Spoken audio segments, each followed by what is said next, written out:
Welcome to your Ethereum News Roundup. Here's your latest for Wednesday, January 22nd, 2025. A U.S. District Court overturns Tornado Cash sanctions, Succinct introduces SP1 Turbo, Securitize introduces daily dividends for BlackRock build, and Proto.eth proposes blob parameter-only forks. All this and more starts right now.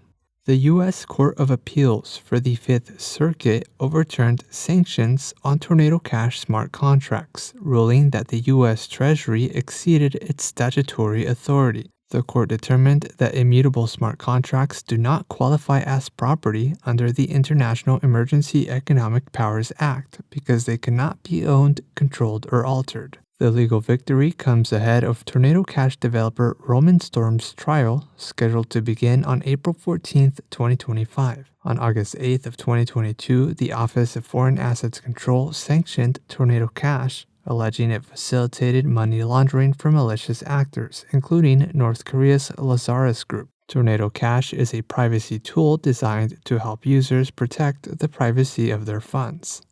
Succinct launched SP1 Turbo, an upgraded version of its general-purpose zk-VM, delivering significant improvements in cost, latency, and performance for zero-knowledge workloads. Key features of SP1 Turbo include near real-time Ethereum proving, parallel proof generation across GPU clusters, and the addition of new precompiles for advanced cryptographic operations. SP1 Turbo is optimized for tasks like zk-EVMs, rollups, light clients, signature verification, and other blockchain computations. Developers can run the SP1 Turbo locally or via the Succinct Prover network on beta.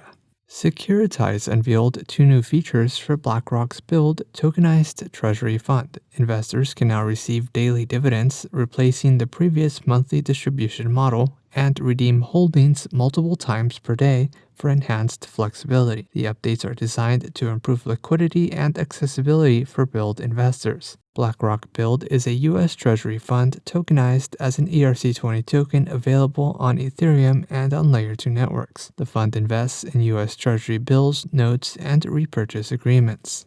And lastly, Ethereum developer Proto.eth introduced a framework for safely and continuously scaling blobs on Ethereum, called blob parameter-only forks. Blob parameter-only forks are small, targeted hard forks that adjust only two parameters, blob targets and blob limits. The framework aims to balance solo staker bandwidth requirements with Layer 2 data availability needs to maintain competitive transaction costs. It also seeks to distribute the operational burden of hard forks between Layer 1 and Layer 2 teams, ensuring a more collaborative process.